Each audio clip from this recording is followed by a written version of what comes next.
Degustar o que há de melhor em espumantes no Brasil é um privilégio para poucos. Afinal, o espumante é resultado de minuciosos cuidados que vão da produção própria de vinhedos, com o manejo das variedades das uvas Chardonnay e Pinot Noir, até a adoção de modernas técnicas de transformação industrial que unem harmonicamente o moderno e o tradicional, tendo por base os mundialmente reconhecidos champanhes franceses.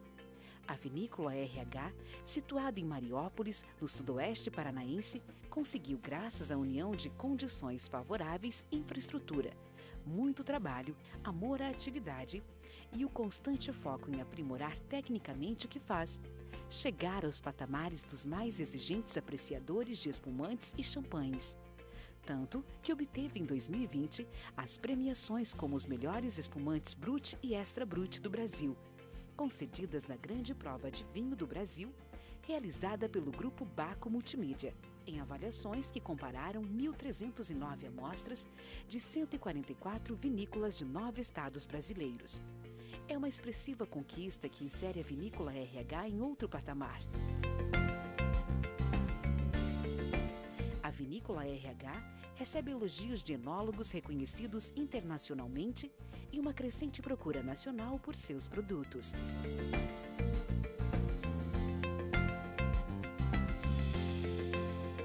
Tudo fruto da adoção de processos ecologicamente corretos e priorização das características essenciais dos melhores espumantes, através do método champenoise, que faz com que a segunda fermentação ocorra naturalmente dentro de cada garrafa. Algo que dá ao espumante RH personalidade própria, proporcionando uma experiência degustativa única. Viva momentos especiais, brindando e apreciando o que há de melhor em espumantes.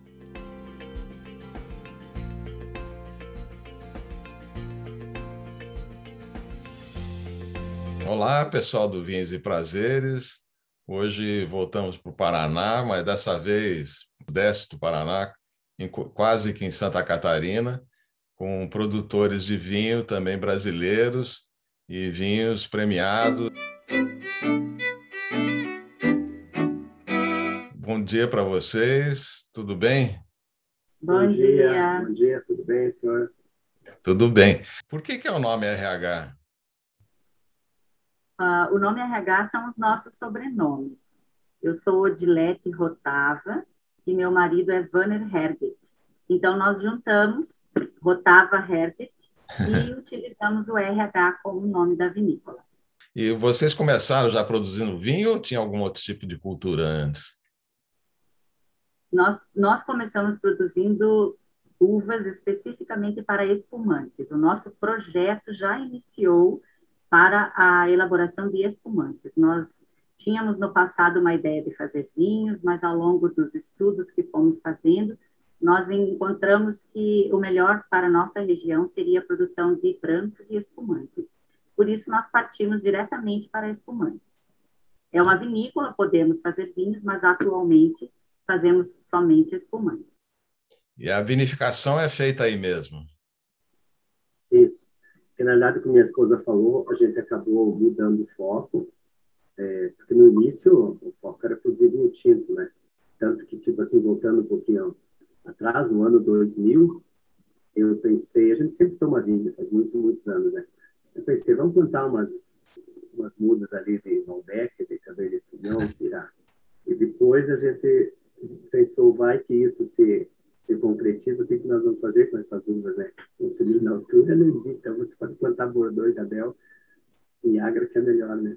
E daí que a gente mudou, então, vamos edificar uma vinícola pequena, né? E daí, durante fazendo todos os estudos, de 2000 até 2006, 2007, indo atrás de toda a parte legal, ministério, logomarca, tanto que o RH a gente teve que colocar como logomarca aquele cacho de uva, como se estivesse transformando nas bolhas, na perlagem, porque na época também o RH seria o RH de toda a empresa, né? Então, o que denotou? É um RH, Rotava Herbert, mas com uma logomarca da vitivinicultura do lado, né? E daí foi todo liberado, tudo direitinho, tudo certo. E a gente acabou desfocando dos tintos, porque a nossa região, nós temos um pH que está de nota bem alta, né? Então, o que a gente sempre fala, enquanto tinta, espinha dorsal é o tanino alto, o espumante é acidez, né? Então, nós concluímos que para a nossa região, para o nosso terroir, um espumante com acidez, digamos ali entre 8 e 12, que seria o normal, e acidez, vai ser muito melhor do que um tinto, mesmo branco com 8 ou 10, né? Enquanto tem que ter uma média de 4 a 5 unidades de acidez em tinto, né? Então, para nós, aqui na nossa região, ia ser muito difícil você trabalhar, por exemplo, com Cabernet Sauvignon, em que o Brix não chega a 18, 20. Isso seria muito áspero, muito difícil de você trabalhar, né? Porque nós não conseguimos ter tempo de sol. O ano passado e esse ano foi muito bom porque não choveu, né? Com outubro, novembro, dezembro agora, então daí o que isso que acontece, mas a média não. Minha esposa já fez as médias pluviométricas, são bem, bem altas, né? Então, a gente focou para o espumante e o resultado está aí, né? As pessoas têm gostado, né? As pessoas têm se interessado, e mesmo com um longo tempo de autólise, ele acaba sendo fresco, né? Isso também que a gente faz os degorgimas sequenciais, né? 2 vezes por mês, digamos, a gente faz os degorgimas. Então, mas hoje nós temos dentro da vinícola em torno de umas 45, 48 mil garrafas em autólise, com bidulha, tampinha e com as leveduras. Mas temos lá lote de 2014, 2015, 2016, 2017 até 2018. O lote hoje mais novo nosso é de 2018, que já está, digamos, no nosso DMC. Mas mesmo assim, ele é um produto que tem 35, 36 meses de autólise, né? E no Brasil não existe uma normatização de você ter o tempo de autólise. Não existe uma lei, como nós estávamos falando. Na França, tem que ter o Jerez, como o senhor comentou lá na região do Jerez mesmo. Então, o que acontece? Normalmente, no Brasil, não é uma regra, não é lei, mas normalmente o que eles colocam? Deve ser que 12 meses, um grupo 16, 18, um extra grupo 24, a média seria isso, né? Então, nós temos um DMC que já tem 30 meses. E acaba tendo uma complexidade, acaba tendo um bom volume de boca, um frescor, e ao mesmo tempo uma acidez ainda bem equilibrada e viva, né? Está dando certo, né? Que a gente tem ganho alguns prêmios, tanto que o ano passado a gente ganhou na Grande Prova Vinhos do Brasil, do Marcelo Copelo. É um concurso extremamente idôneo, correto, como os outros também, né? Mas o que acontece? Ele às cegas, né?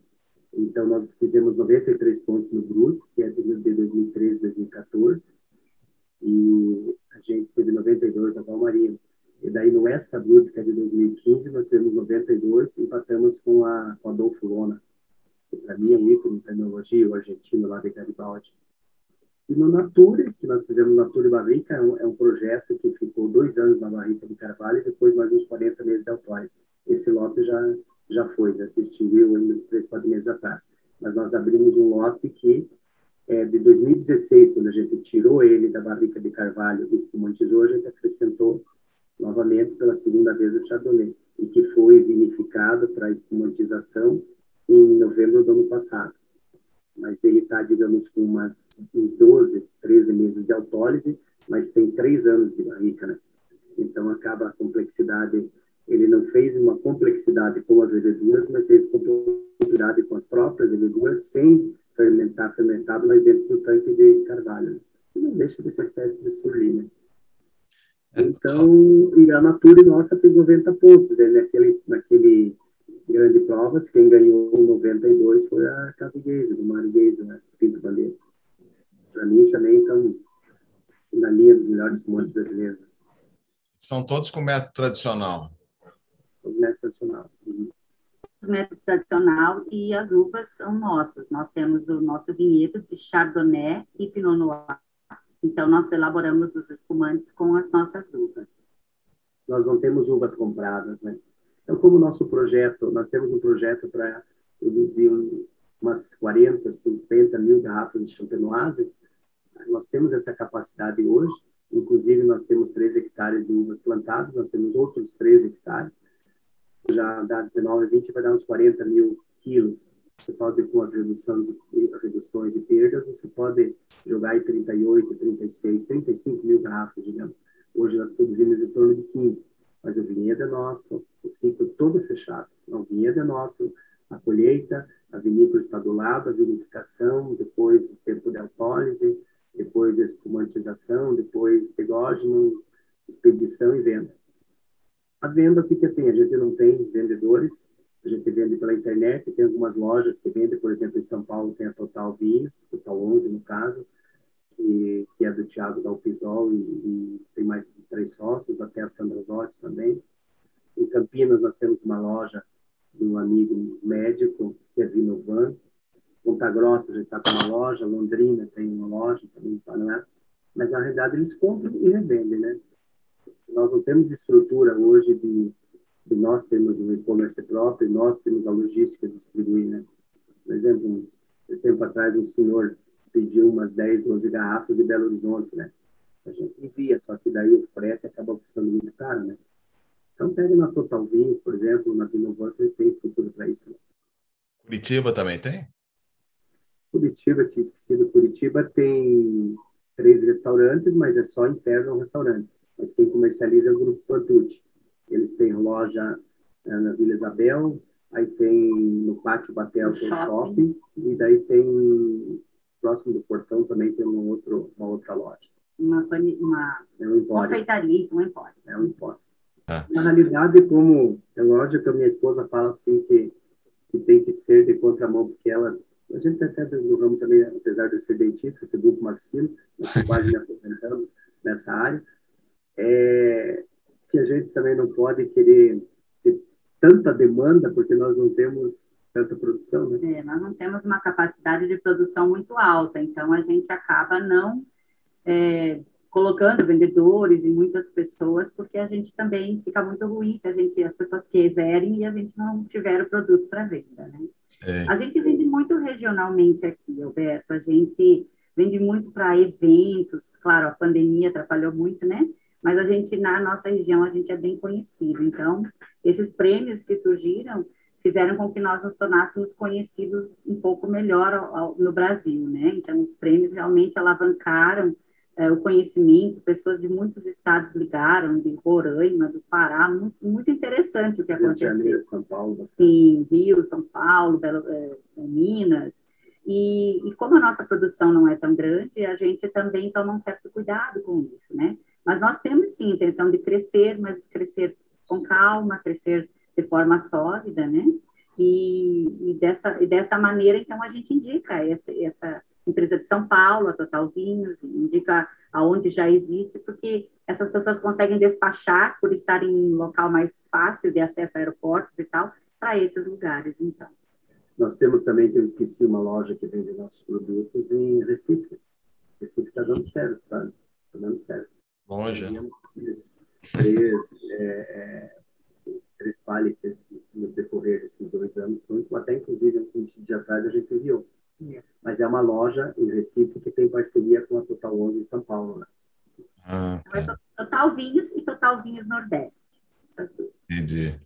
E a proporção é mais Chardonnay que vocês têm plantado?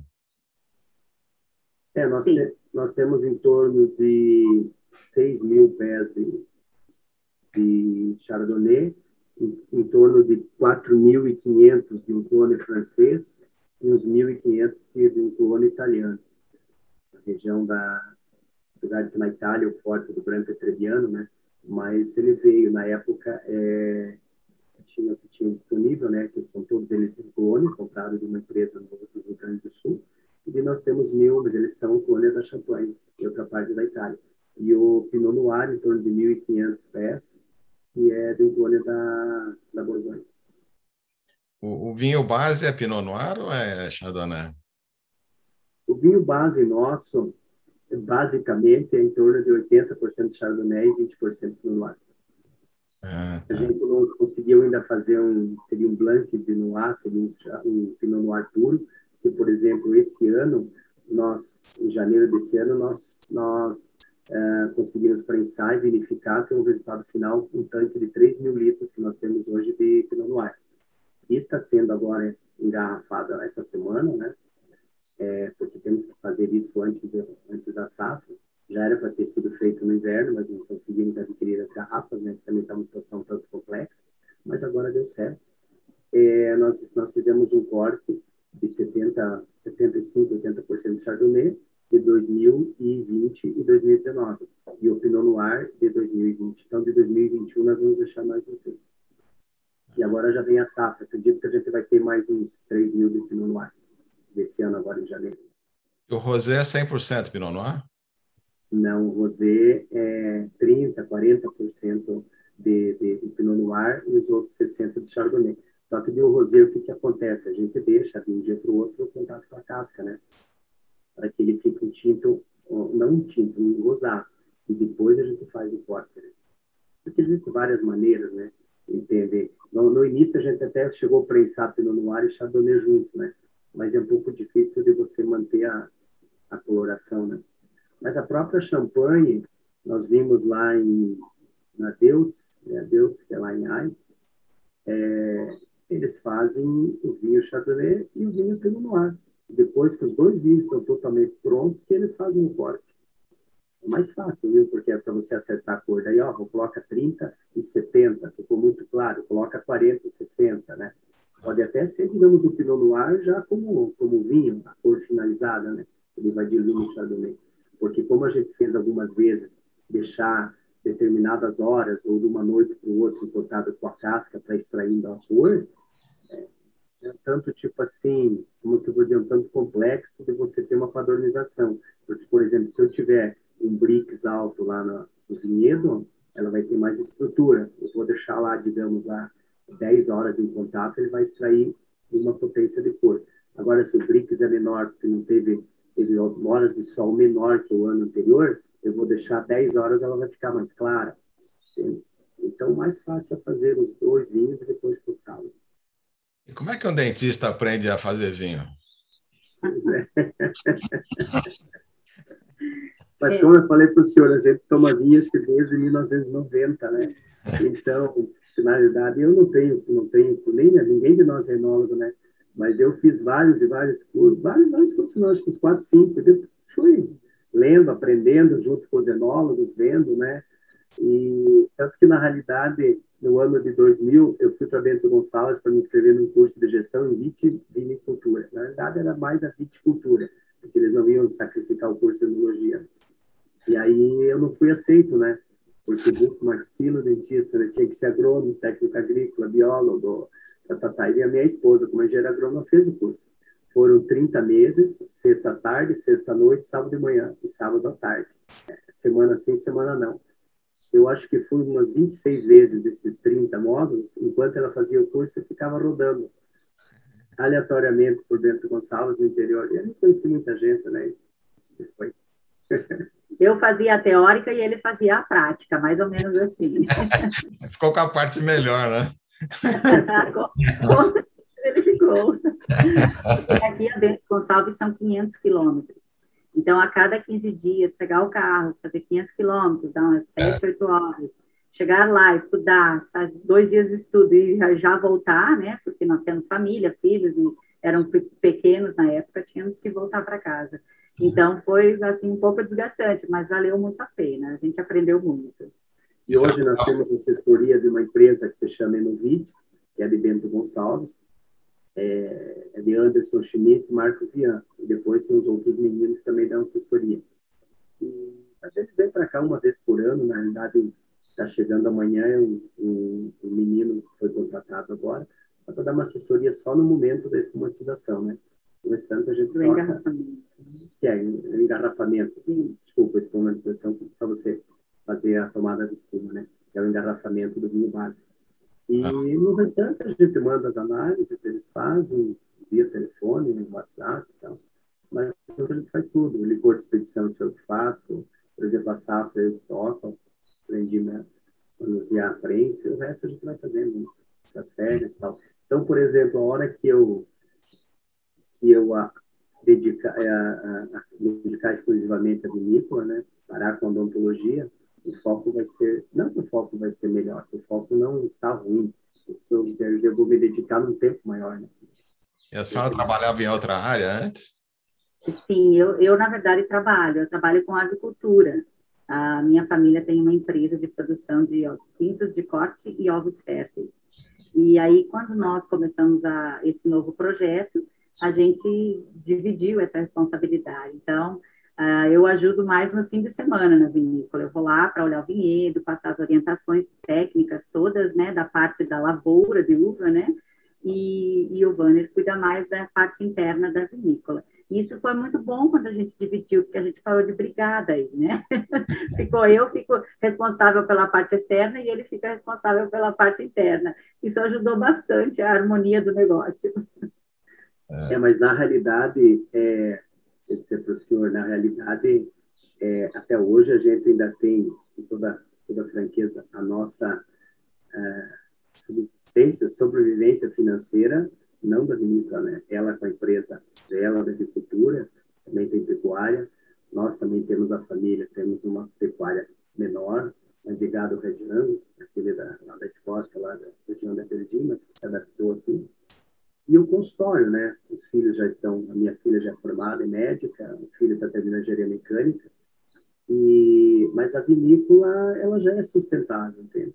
Sim. Mas, como que eu digo assim, a rentabilidade ainda está pequena, né? Porque hoje é simplesmente prático, só você pegar 13 mil garrafas de nós vendidas no ano, ali você já tem a receita, não tem milagre nenhum, né? E se você pegar hoje toda a estrutura que seria lá para 40 mil garrafas, trator, pulverizador, funcionário, todas as outras despesas, né? Mas a vinícola tá se mantendo e está crescendo. Gradativamente ela está crescendo. E como eu falei, eu saindo da minha parte odontológica indo exclusivamente para a vinícola, nós vamos aumentar as nossas vendas e, com certeza, vai ter que aumentar a produção, né? E tem área para plantar mais? Temos sim. A gente consegue praticamente dobrar nosso vinhedo, mais ou menos dobrar o do que nós temos hoje. Qual que é a área que vocês têm?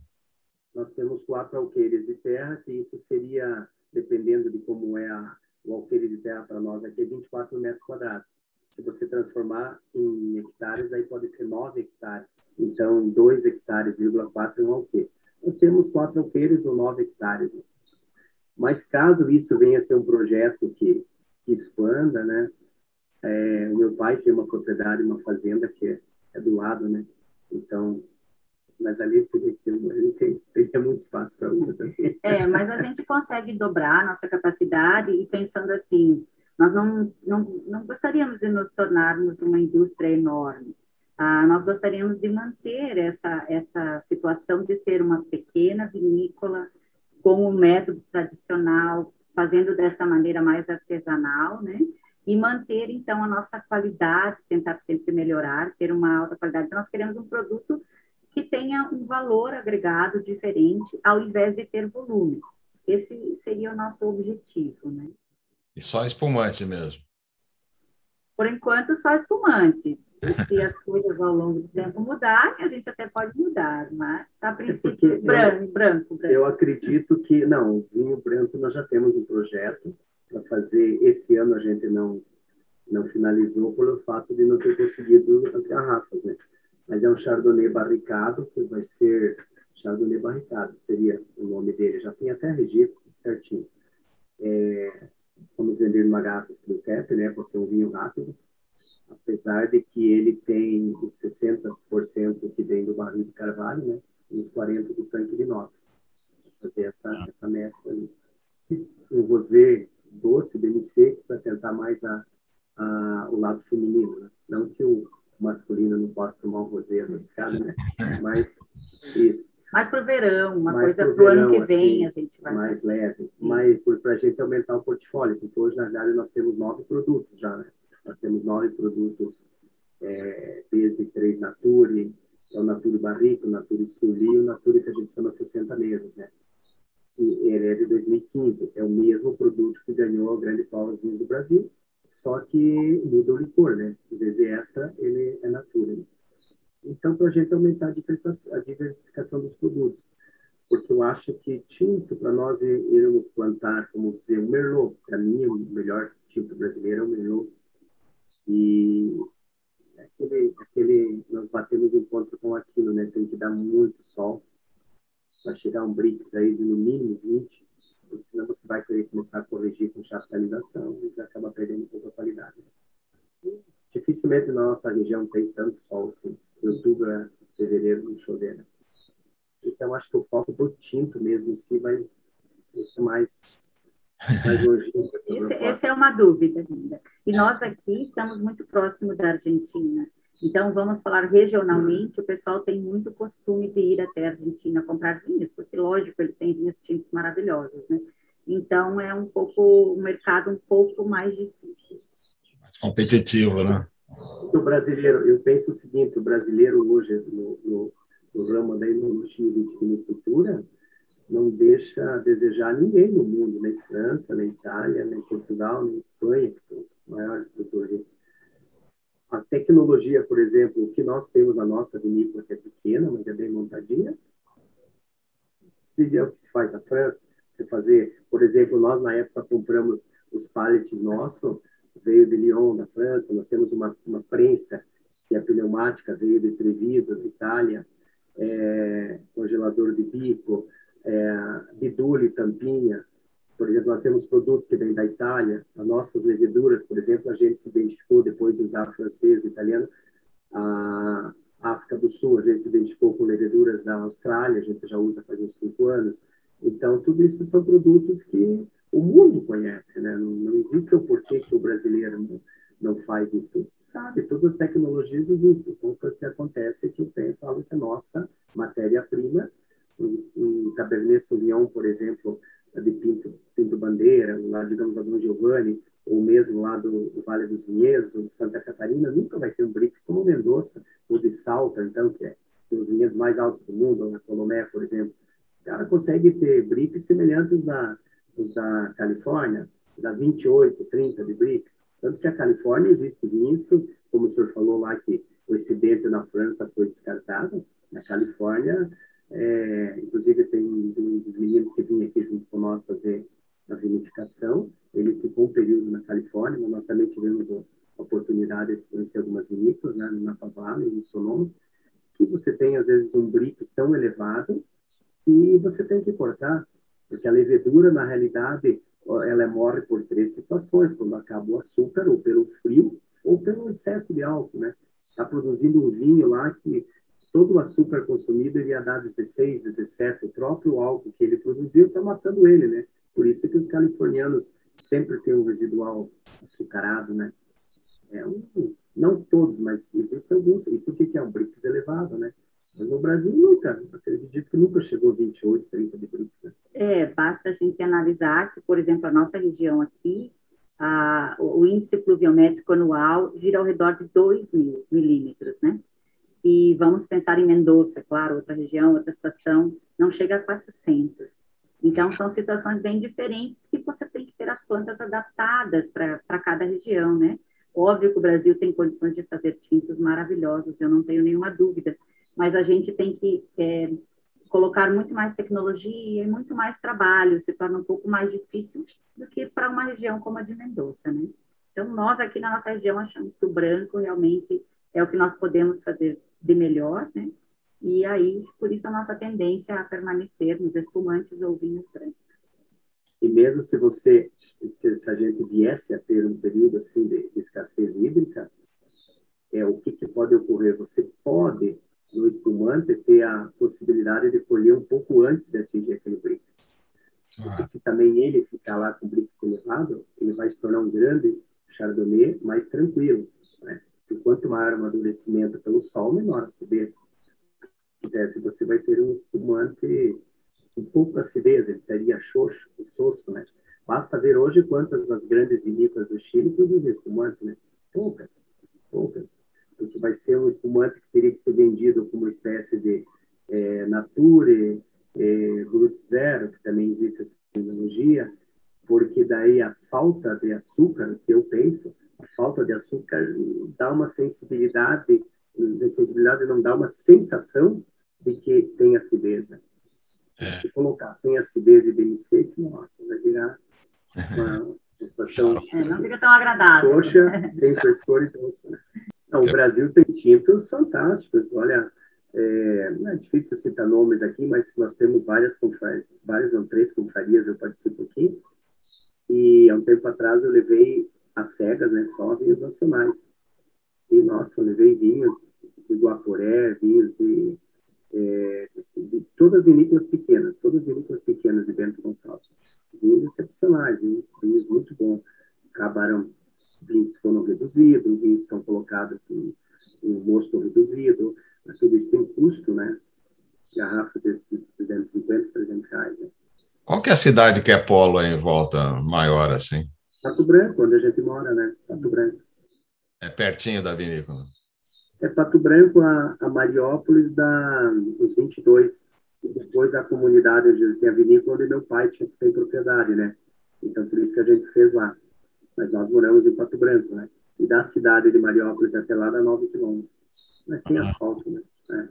E vocês têm estrutura de visitação, assim? Visitação, sim. A gente só não tem pousada e nem restaurante. Então, a gente faz a visitação, a gente recebe grupos, a gente faz de forma agendada, as pessoas ligam e marcam, e aí a gente faz a visita, demonstra como que faz todo o processo, faz a degustação com algumas comidinhas, para ninguém ficar muito alto, né? E então a gente recebe dessa forma. E tem um prato regional aí? Na realidade, em Mariópolis tem um prato regional que se chama ovelha enfarinhada, né? Tanto que isso está há anos já no calendário do estado, né? Mas é sempre na festa da uva, né? Na festa da vendima, em janeiro. Né? A cidade de Mariópolis tem bastante uva, muitos produtores de uva.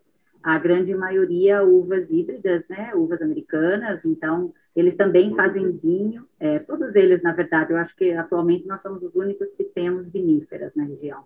E eles, então, nós tem no mês de janeiro a festa da uva, que já tem anos que acontece, e esses produtores levam os seus vinhos caseiros, levam geleias, daí tem figo, um monte de coisa.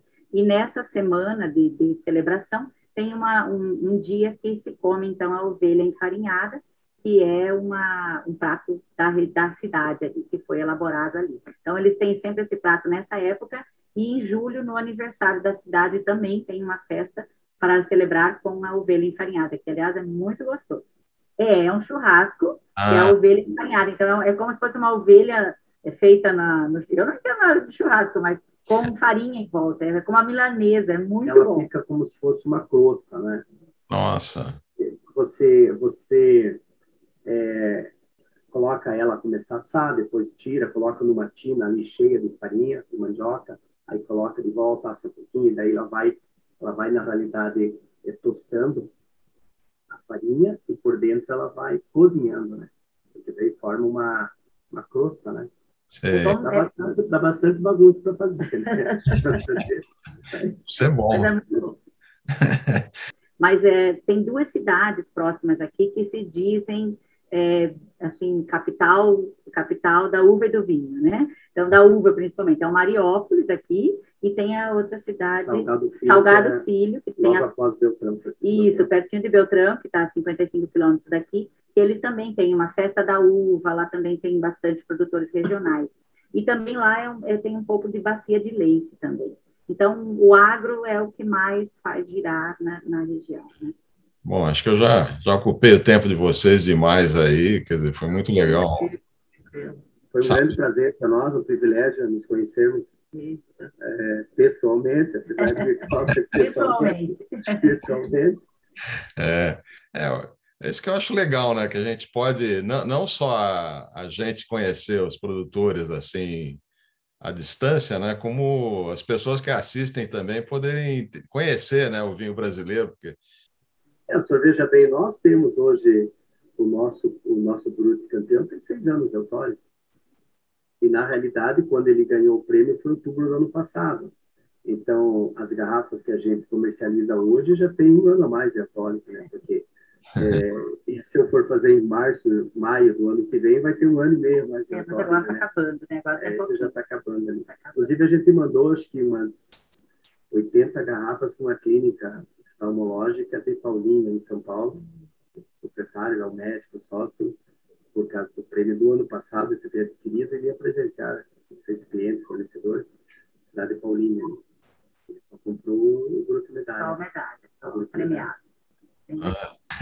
É bem mais agradável fazer vinho do que tratar dente, né? Na realidade, eu faço ainda muito terceiro molar, dente do siso, enxerto ósseo, implante, né?